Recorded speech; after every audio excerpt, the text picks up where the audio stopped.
I'm glad to share my formula that I use as to what's the maximum that I will pay for any property. And that brings up a good point, Mike. The math makes the decision as to your maximum purchase price. The math, not your emotions, because your emotions are going to mess you up every time. It's the math, it's the formula. Let the formula decide what's the most you're going to pay. And when you follow this formula, it protects you, it protects your private lenders, it protects everybody involved.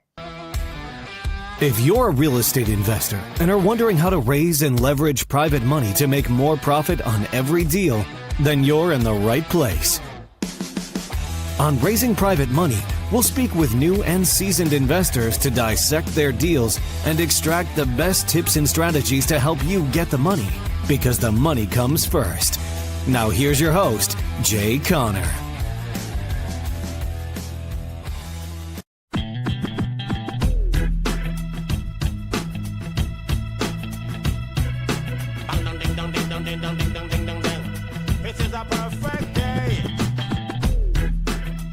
Everybody, welcome back to the show. Today we have Jay Conner. He is an author. He's a real estate investor, and his company is called the Private Money Authority. Ryan isn't with us today. He had an emergency come up, so it's going to be just me and Jay. How you doing, Jay? Welcome to the show. Mike, thank you so much for inviting me to come along. I'm so excited to be here because we get to talk about my favorite topic, which is private money. How to get unlimited funding for your deals without ever having to ask for money. I love talking about that. How in the world do you get money for your real estate deals without ever having to ask? And you know, one reason I'm so excited, Mike, is because ever since my wife, Carol Joy, and I started investing in single family houses all the way back in 2003, I've been using private money since 2009. I've never missed out on a deal for not having the money. And private money's had the biggest impact on our real estate investing business than any other strategy that we have employed. So before we dive into the topic and actually how it works, can you give us just a brief overview of your career, how you got into real estate, very first deal to, what you're doing now? Sure. Well, I was raised in the mobile home business, manufactured housing, and the financing for those products went away in the early 2000s. So Carol Joy, my wife, and I, we started investing in single family houses here in Eastern North Carolina all the way back in 2003. And we flipped over 500 houses now in our career. We started flipping houses before HGTV even existed, before it was a sexy thing, to do. And so we've done a lot of deals. We're in a small market, Mike. Our target market's only 40,000 people, but we do on average 2 to 3 deals a month with average profits at $86,000 per deal. Now, I don't say that to brag. I don't say that at all coming from a space of ego. The reason I share that is because there's a point to be made. And that is when it comes to real estate investing, particularly in single family houses, there's an argument to be made to focus on smaller markets instead of competing in the big cities and all that. I'd rather be, a big fish in a small pond. So from 2003 until January of 2009, Mike, the only thing I knew to do to get my real estate deals funded is go to the local bank or the mortgage company, get on my hands and knees and say, please fund my deal. And, I had to pull up my skirt for the banker to look at all my personal assets and had to get my credit score pulled and financial statements and all that stuff. That was all traditional institutional money. And Mike, that worked okay the first 6 years, from 2003 to January 2009. But then everything changed. I remember that time. I was a loan officer at that time. Oh, were you? Wow. I was. Yeah, well, I had my active mortgage broker license for decades. And so, yeah, January 2009, I'll tell you, Mike, exactly what happened. I was sitting right here at my desk and I called up my banker. Now, my banker's name was Steve, and Steve had been funding my real estate deals for 6 years from the same bank. Back then it was called BB&T. So he was with Branch Bank and Trust, and he funded a bunch of deals. Well, here's what happened, and here's where everything changed. I called up Steve and I told him about 2 houses that I had under contract that I needed funding for. And I wasn't calling anybody else. I mean, he was the guy. So, Mike, I told Steve about these 2 houses I had under contract to purchase. And like that, I learned that my line of credit had been closed with no notice to me. And I said, Steve, what in the world are you talking about? Why in the world are you telling me that my line of credit's closed? I said, for goodness sakes, we've done a ton of deals in 6 years. We got a great business relationship. I got an 800 credit score. I've never been late on my payments. What is the problem? He said, Jay, don't you know there's a global financial crisis going on right now? I said, no, Steve, I don't know nothing about that. I said, but I do one thing now. You just gave me a financial crisis because I don't have a way to fund my deals. And so he says, sorry, Jay, we're just not loaning money out to real estate investors anymore. So, Mike, I hung up the phone. I sat here at my desk for a moment, and I asked myself a very, very powerful question. In fact, the answer to this question changed totally the trajectory of our investment company. So I sat here for a moment and I thought to myself, and by the way, this question will help, or the answer to this question will help fix any problem that anybody's got going on. I don't care if it's health, relationships, financial, career, it don't matter. The power's in asking the right questions. And by the way, Mike, these people running around saying, oh, every problem's an opportunity. I want to throw up. I didn't have an opportunity. For goodness sakes, let's face the facts. I had a problem. Now, granted, the problem became an opportunity because without that problem, you and I wouldn't be visiting here on the Eggs Show, for goodness sakes. But here's the question I want to share with you and your audience that I asked myself when I was cut off from the bank. And the question I asked myself, I said, Jay, who do you know? You see, there's the key right there. It's not how, it's who. I said, who do you know that can help fix your problem? And you know, Mike, when I asked myself that question, I immediately thought of a dear friend. His name is Jeff Blankenship. He was living in Greensboro, North Carolina at the time, and he was investing in single-family houses. And I called up Jeff. I thought to myself, maybe Jeff can help me out here. I called up Jeff. I said, and I told Jeff what had just happened with the bank shutting me down. And he said, well, Jay, welcome to the club. I said, well, Jeff, what club is that? He said, that's the club of having the bank shut down your line of credit. He said, my bank shut me down last week. I said, well, Jeff, how are you going to fund your real estate deals?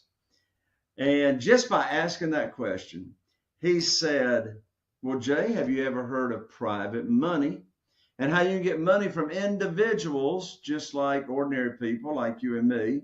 I said, no, I've never heard of private money. He said, have you ever heard of self-directed IRA companies and how individuals, ordinary people, can take retirement funds they have that they're not happy with and move them over with no tax penalty to a self-directed IRA company and then loan that money out to us on our deals, and then the interest we pay them, they earn either tax-free or tax-deferred. I said, Jeff, I don't have a clue. What in the world are you talking about? I said, what is private money? He said, he says, there's this gentleman down in Jacksonville, Florida, by the name of Ron LeGrand. And Jeff said, Ron LeGrand can teach us what private money is. I said, well, what is it, Jeff? He says, I don't know, but Ron says we can get a lot of it really, really fast. I said, okay. So Jeff and I, we went to our very first real estate investing seminar to learn about private money. And let me tell you something. I learned about private money, and I came back home.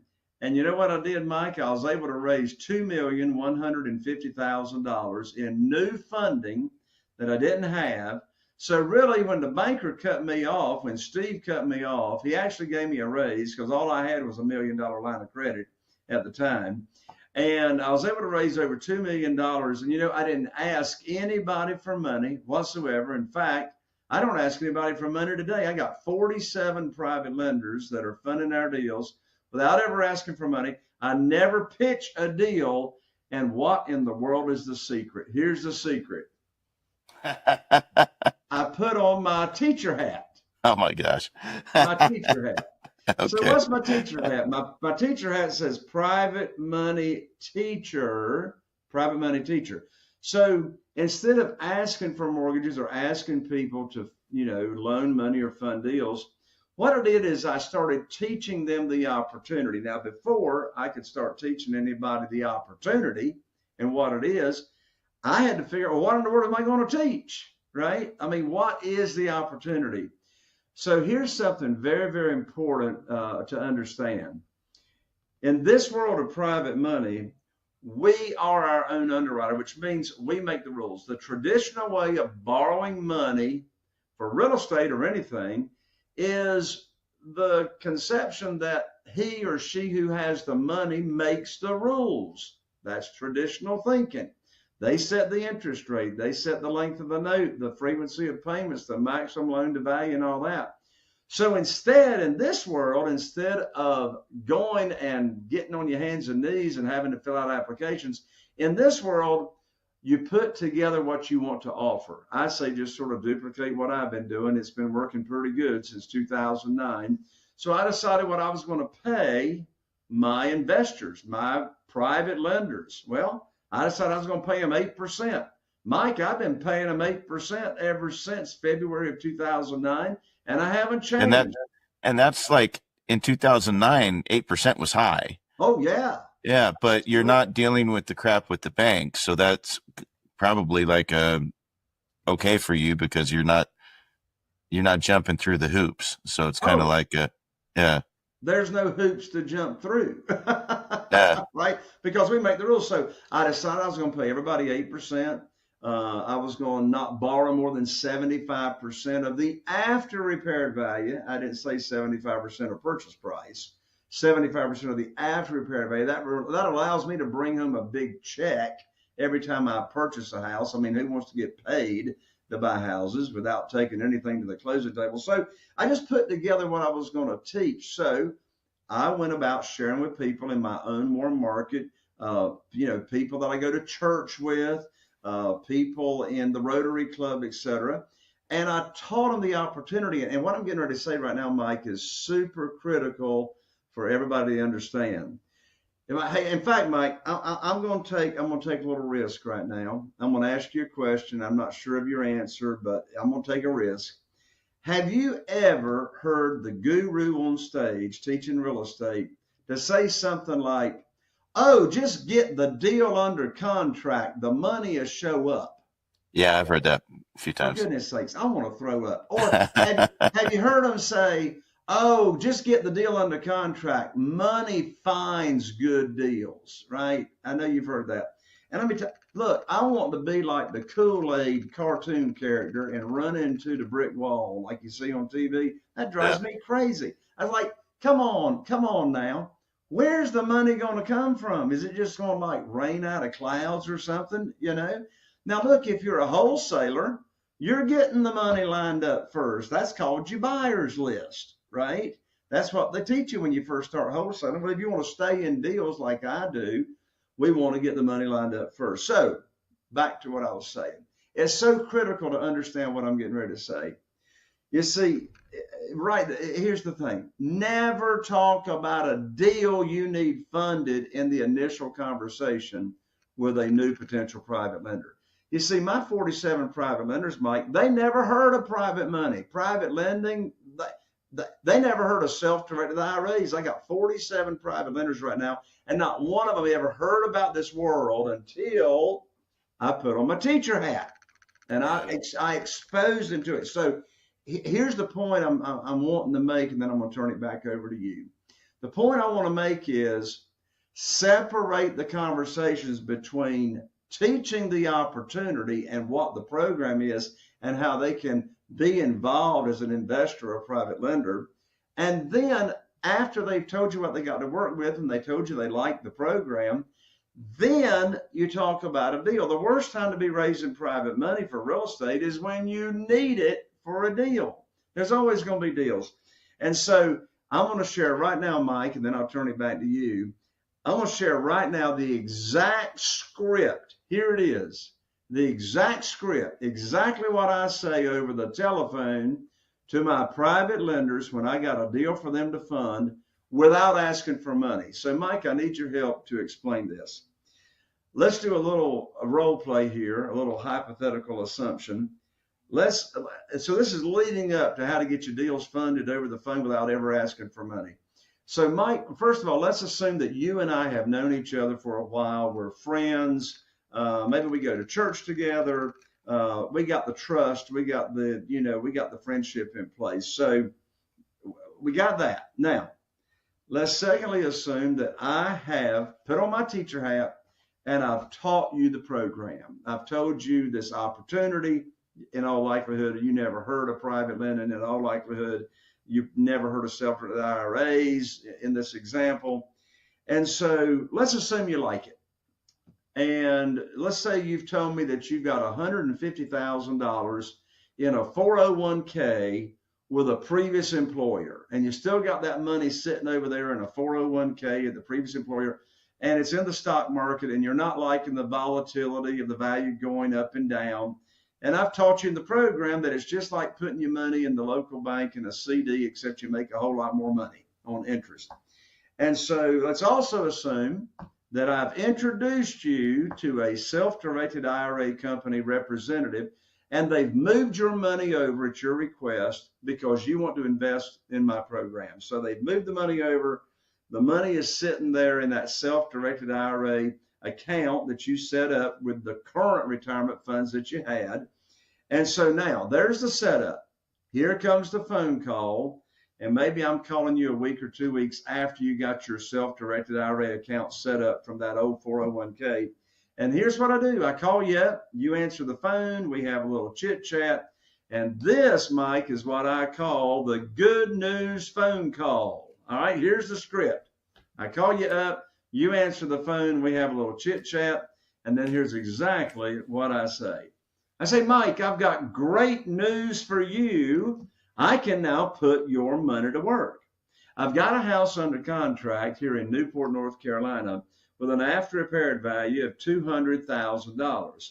Now, the funding required for the deal is $150,000. That matches up to what you've got at your self-directed IRA. Now, closing is going to be next Tuesday. I'll need for you to have your money wired to my real estate attorney's trust account by next Monday. I'm going to have my real estate attorney email you the wiring instructions. That's the end of the conversation. The most stupid thing I could do is ask you, do you want to fund the deal? Of course you want to fund the deal. And here are 3 big reasons why Mike wants to fund my deal in this example. Number 1, Mike trusted me to move his retirement funds over to the self-directed IRA company that I introduced him to.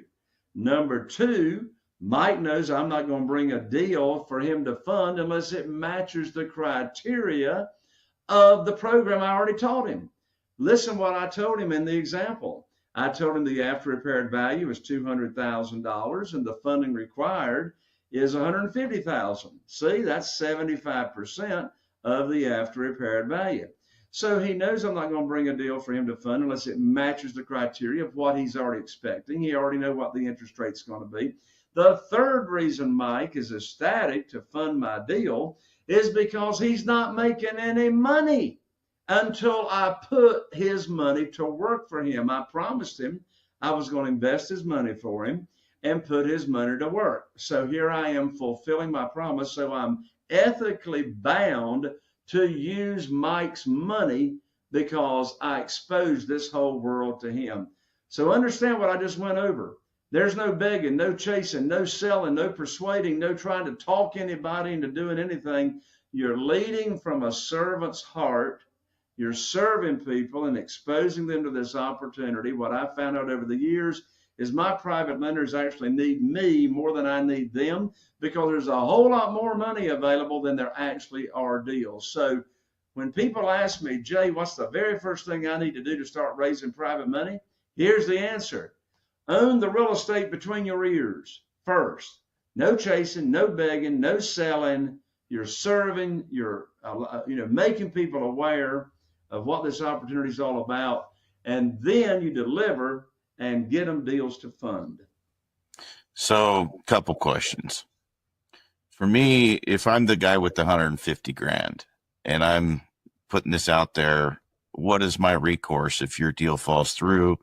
If the house doesn't perform as intended, am I now just the owner of a piece of garbage house that didn't get fixed right, and now I have to deal with it myself?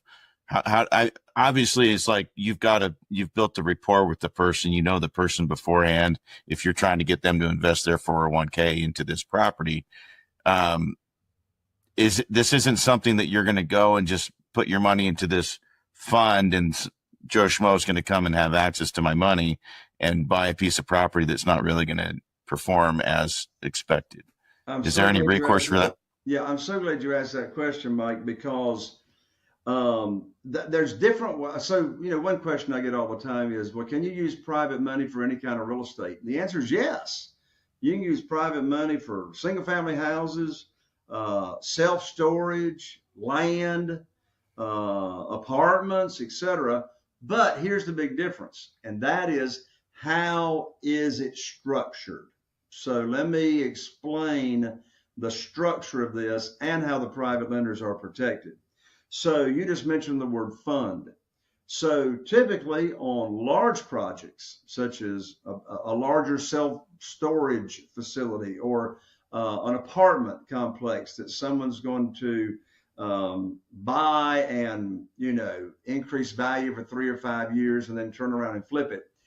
Those opportunities, there's going to be a fund, as you just said. There's going to be a fund. And so that's where you have the SEC come into play, the Security Exchange Commission.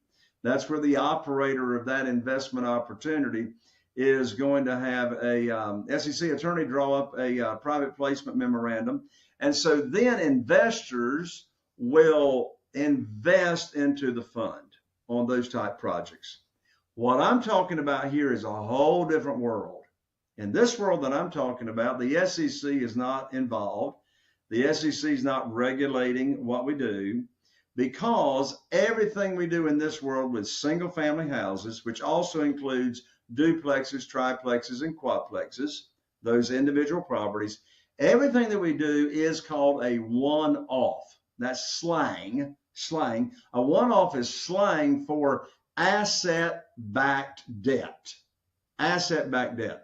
So in this world of private money with single family houses, think of the private lender as the bank. Think of the private lender as the bank, which means we're not borrowing unsecured money. So the private lender, is going to get in North Carolina, a deed of trust. Most states call it a mortgage. So we're going to give our private lenders all the same protection as the bank would require. So we're going to give them a deed of trust. We're going to give them the promissory note. They're going to be named on the insurance policy as the mortgagee, which gives them another layer of protection. If there's ever a claim on that insurance policy, then the private lender is named on that check from the insurance company. We're going to name the private lender on the title policy as additional insured. So yes, here's the bottom line answer. If you, as the borrower, do not pay Mike, your lender, in our example, the private lender, then the property does, which means they get the property, and now that's their security, they're back in. Of course, none of the private lenders want the property. That's why they are a private lender. They want to be totally passive.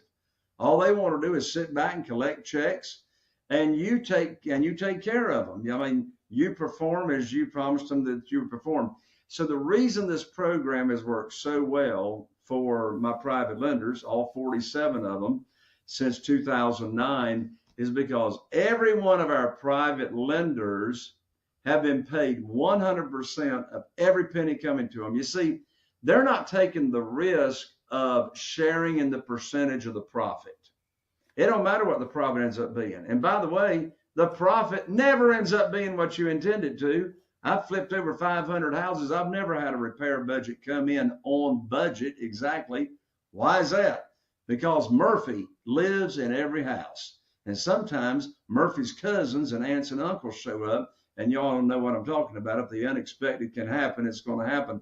So the reason that the private lender always ends up being taken care of is because of the conservative loan to value. We're not going to borrow more than 75% of the after repaired value. Now, as you mentioned, Mike, your private lender is counting on you to perform. They are secured by that property. But as I said, they don't want that property. They want you to perform. So that's a very, very important part of the equation, is performing and making sure that the rehab gets done and all that. Now, by the way, I do want to make this point, and I'll turn it back to you, Mike. Private money is not just for ugly houses. Private money is just not for houses that need renovation. Here's the bottom line. Use private money. I mean, here's a writer downer. Use private money when the seller of the property requires all cash. It don't matter what condition the property's in. Now, you're not going to borrow private money unless there's some equity. Let's say you buy a house and there's no renovation needed. Well, you still got to borrow no more so that you protect your private lender and they've got an equity cushion. But I did want to make that important point. I mean, I use private money to buy houses that don't need any renovation when they won't sell to me on terms. They won't sell to me subject to the existing note, or won't sell to me seller financing, which, after reviewing thousands of property lead sheets over the years, I've discovered only 13% of for sale by owners will sell to me creatively, with them being the bank or them selling to me subject to the existing note. The majority of them are going to require the cash, and when you got the private money, then you don't have to worry about ever missing out on any deals. So let's flip the script a little bit. Say, for example, I have no money, but I want a piece of property, and I don't have a grandma or a friend with the 401k that I can sweet talk into being a private lender. Is there an option to reach out to people you don't know, a company that has like a collective fund that you can contact and be like, hey, here's the deal. This is what I'm looking. Or do you have to have that friend that you're rolling their 401k into to make this work? I'm so glad you asked that question, because there's 3 categories of where you find private lenders. And here they are. The 3 categories are, number 1, the example I just gave, your own warm mortgage, your own connections, people that are in your cell phone, you go to church with them. Who do you see on a regular basis? You play golf with them, and etc. Right? So that's category number 1. Category number 2 is what I call your expanded warm market. Because if you want to scale your business, you're going to run out of your own connections sooner or later, right? So how in the world do you grow your network so quickly? And we all know there's a direct correlation between your network and your net worth and the quality of your network. So how do you grow your network so quickly? Well, in my book, my best-selling book, Where to Get the Money Now, I've got a whole section in the book on how to grow your network very, very quickly. Let me go ahead and give you one example that I have gotten millions of dollars in private money by using this one strategy. And here it is. Join your local or one of your local BNI chapters, which stands for Business Networking International. Ivan Meisner founded Business Networking International decades ago, and I have been very, very involved, started being very involved in our local BNI chapter years ago when I started raising private money. Even little old Morehead City, North Carolina, population 8,000 people, we started a BNI years and years ago. But the way BNI works is they truly only let one person per profession have a seat. There's only one realtor. That's a very coveted seat in a BNI chapter. There's only one attorney, only one CPA, only one general contractor, only one essential oil lady salesperson, if you know what I'm saying. Yeah. So only one profession. Well, I joined BNI as the real estate investor. Odds are in your local BNI, there's not going to be anybody in the local BNI as a real estate investor. So I joined as a real estate investor, and then I volunteered to be the education coordinator.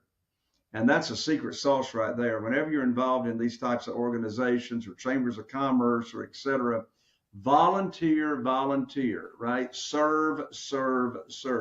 So every meeting every week on Tuesday mornings, I was able to present a 5-minute educational moment on how to be a better networker. So I had a lot of one-on-one meetings with our local BNI members, and in the one-on-one meetings, going to lunch or whatever, I'd tell them about the private money opportunity. I got millions of dollars by expanding my network, getting involved in the local BNI. The third category of where you find private lenders are existing private lenders. These are individuals, ordinary people just like you and me, that are already loaning their money out to real estate investors because they want to be involved in real estate, but they don't want to go negotiate deals, find deals, spend money on marketing, oversee renovation projects and that kind of stuff. They just want to sit back and get high rates of return safely and securely. So the question is, where do you find these existing private lenders? Well, don't do what I did when we started out years ago. I hired my real estate attorney to look for, on public record, deeds of trust here in my local county of individuals loaning money out on real estate. That didn't go too well because there wasn't that many on record. So I actually started a software called the Private Lender Data Feed years ago. We update that every month. We get every private lender closing information in the nation in the software, get the contact information of the private lenders, and you see the interest rate they're earning. I tell you another place to find existing private lenders, and that is in self-directed IRA companies. Did you know 70%, over 70% of self-directed IRA account holders want to be your private lender? They want to be in real estate, but they don't want to go do deals. They just want to loan money out on real estate.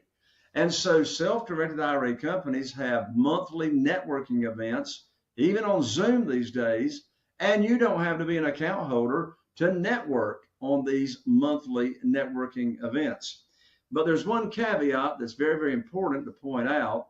If you're doing business with an existing private lender, guess what? You don't get to make the rules. You're not teaching somebody that never heard of this opportunity. They already know the game, right? So now when you're talking with an existing private lender, it's a negotiation conversation and not a teaching opportunity. However, there's a bunch of private lenders out there right now I know that are happy to be getting 7% and 8%. There's a bunch of them that won't talk to you unless you're going to pay 12%. So you get to pick and choose who you want to do business with. I prefer the warm market and the expanded warm market because you're exposing this opportunity to people that have never heard about it. And therefore, you, as the borrower, you get to make the rules. So if I were to go to someone who's doing this already, are they looking for a down payment? Are they looking for, say you're just wanting to buy your personal residence and it's not a property that you're going to flip? Are they just looking for that 8% consistent? Or are they looking to get their money in and out real quick? I did a property up in Nome, Alaska. I wasn't the one that funded it or negotiated the terms, but I was up there helping do the rehab on it. And from what I gleaned out of the deal, I think the private money guy was wanting to get his money in and out real quick and get a percentage of the actual flip. And so, is that mainly what they're looking for if you're going that route versus the I just need a loan and I can't qualify kind of thing? As far as existing private lenders go, it's all over the board. Most of them are not going to want to tie their money up for more than maybe up to 2 years, right? Typically. Now, some of them, they don't care. They'll push it out on 5 years or so. Now, all the notes that I do with my private lenders are either 2 years if they're using investment capital or 5 years if they're using retirement funds. But since I'm flipping most of the properties these days, I'm typically in and out of a property in less than a year, typically. But in answer to your question, it all comes down to what those, existing private lenders are interested in. Are most of them going to want a down payment? Or going to want to see a down payment? Yes. Most existing private lenders that are already in the game, they're, depending on your experience, they're not going to want to loan typically more than 80%, maybe, depending on your experience, 90% of the after repaired value, or sometimes even the purchase price, right? Ignore what I just said on the after repaired value. With the existing private lenders, it's going to be no more than 80 or 90% of the purchase price, which means you as the borrower, you're going to need 10% or 20% to put down. That's another reason I much prefer the warm market, where I'm teaching people the opportunity, because I'm not going to borrow more than 75% of the after repaired value, not the purchase price. And since I'm able to buy these properties at a discount, that's why I'm able to bring home a big check when I buy and use that money for the renovation, or I might be pulling out some equity as well. Yeah. So, I haven't done a lot in the real estate world as far as like flipping homes and doing it myself. Most of what we've done over the years is we'd live in a property and just fix it up and do sweat equity on it. Just kind of make it that way. I haven't done it as an actual hiring a contractor, fix it up real quick, flip it, make, $50K, move on to the next one. I assume if you're going down that route, getting the funding for the repairs built into the loan is critical, because you don't want to be running up a Home Depot credit card every time you go to flip a home. Well, that's correct, Mike. Yeah, I mean, we get the funding up front for the purchase and the renovation as well, all up front. Yeah. And I mean, again, to make the point, that's if a renovation is involved. And most of the properties we buy, there is a renovation involved, because that's why we're able to buy them at a discount. Yeah. Is there a formula you use to figure out the average expense to renovate or flip, or have you just done it enough where you can kind of look at it and say, hey, this kitchen's going to cost $6,000. It'll add $20,000 to the value. That's a $14,000 profit by doing it. Yeah. There's no formula other than knowing what line items should cost. And so, I mean, I can have a 2,000 square foot house that, in fact, we just finished one in the last week, and it's being staged today, ready to put in the multiple listing service this week to sell. Well, that 2,000 square foot home, this was on the lower end. That was only a $31,000 renovation. I mean, literally, you're talking floor coverings and paint and some exterior paint and landscaping and just, lipstick and nothing of any really substance. 31,000. That same 2,000 square foot house, if it needed a roof, if it had needed windows, if it had needed some foundation work, if it had needed a new HVAC heating and cooling system, that 31,000 can very, very quickly become 60 or 70 or 80,000, right? So every property, of course, is different. So I don't make any offers on any properties until We've actually looked at the property. And of course, for years, I did it myself. For the past 15 years, I've had the same project manager that goes out and estimates the budget by line item and submits that to me for me to review. So it really all comes all down to the property. Now, you ask about formulas, Mike. I'm glad to share my formula that I use as to what's the maximum that I will pay for any property. And that brings up a good point, Mike. The math makes the decision as to your maximum purchase price. The math, not your emotions, because your emotions are going to mess you up every time. It's the math. It's the formula. Let the formula decide what's the most you're going to pay. And when you follow this formula, it protects you, it protects your private lenders, it protects everybody involved. And so the formula that I use when I'm paying all cash, and this formula's got nothing to do when I'm paying or purchasing a property using creative financing, such as subject to the existing note or seller financing and those types of things. Here's the formula when paying all cash, whether it's your own cash or whether you're using private lenders' cash. We start with the after repaired value. Now, the definition of the after repaired value is the property is going to be in absolutely like new condition, ready for Southern Living magazine pictures. That's my definition of after repaired value. Top retail for this property, everything looking and smelling brand new.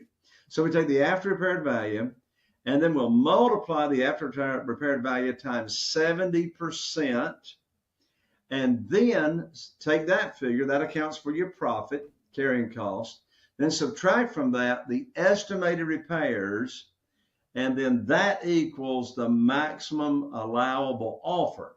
Now, if the after repaired value is less than $300,000, I subtract an extra $10,000 from that bottom line figure just to account for the unexpected. Another difference is if the after repaired value is more than $300,000, then I'll just multiply times 80% instead of 70%, because now you're talking bigger dollar amounts. And if the after repaired value is more than $300,000, I'll subtract an additional $20,000 from my maximum offer to account for the unexpected. Again, we only use that formula when the seller's getting all cash. So, do you want to stay under, like, as an investor, as someone who's doing these properties, you don't want to go after the $500,000, $600,000 loans. You're looking for the $200,000, the $150,000 properties that you can get those, or are you looking for those? Do you take on the $1 million properties and rehab those and flip those, or is Absolutely. that kind of more? Yeah, I haven't done $1 million property, but I've done a $900,000 property on the beach down here at Emerald Isle. Did that a couple of years ago. The after repaired value was $895,000. Bought the property for, I think it was right at $600,000. But your question, Mike, brings up a really, really good point for me to make. And that is, first of all, if you're just starting out and investing in single family houses, they don't take on those big projects. You know, if you want to start getting experience with the lower priced homes for what I call first time home buyer price points. So that's one thing you want to know if you don't already know it. Find out what is your first time entry level price point in the market where you are going to invest. Now, one big reason for that is because what I'm getting ready to say, your largest pool of potential buyers for that house are first-time home buyers. That's where most of the buyers are, is people that's never bought a home before. So that's the entry-level price point. Case in point, I just put a house on the market this past week. And here's a little secret. I list the property with my realtor. I've had the same realtor for 20 years. His name's Chris. I list the property after it's all renovated and absolutely beautiful. He puts it in the multiple listing service on Monday under a category called coming soon. Now, what's that mean?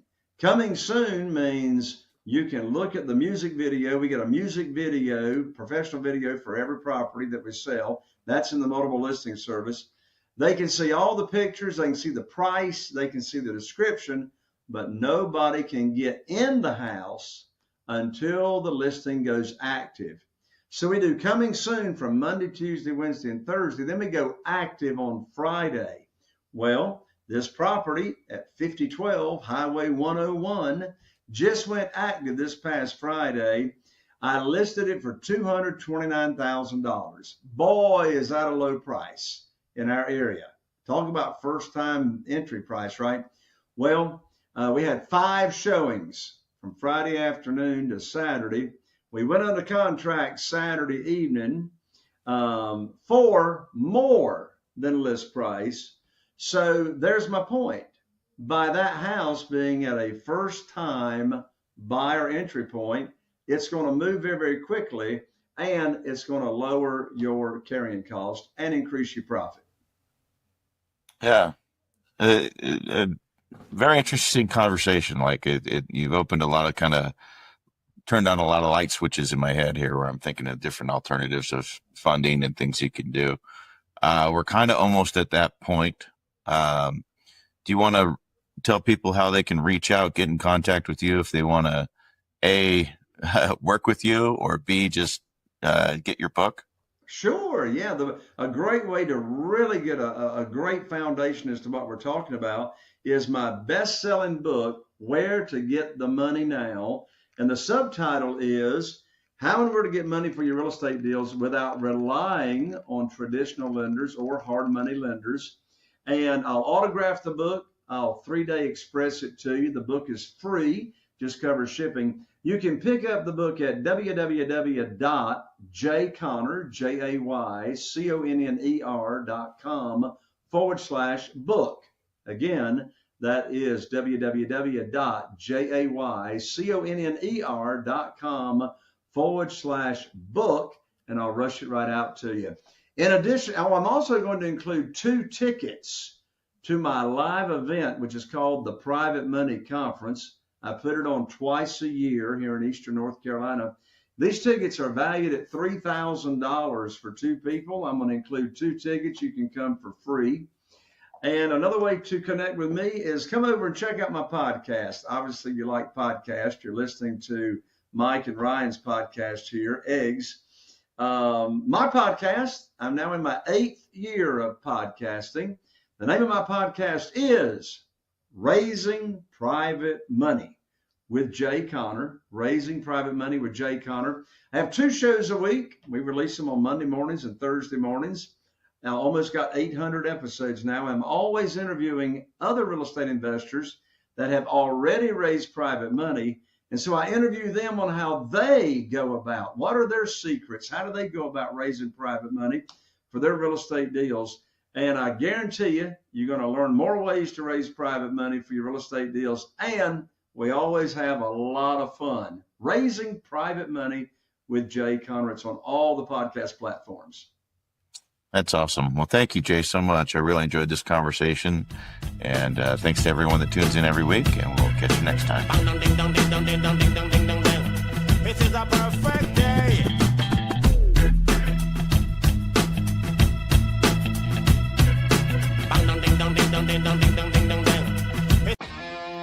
Are you feeling inspired by the knowledge you gained in this episode? Then head over to jayconner.com/moneyguide. That's jayconner.com/moneyguide and download your free guide that shares 7 reasons why private money will skyrocket your real estate investing business right now. Again, that's jayconner.com/moneyguide to get your free guide. We'll see you next time on Raising Private Money with Jay Conner.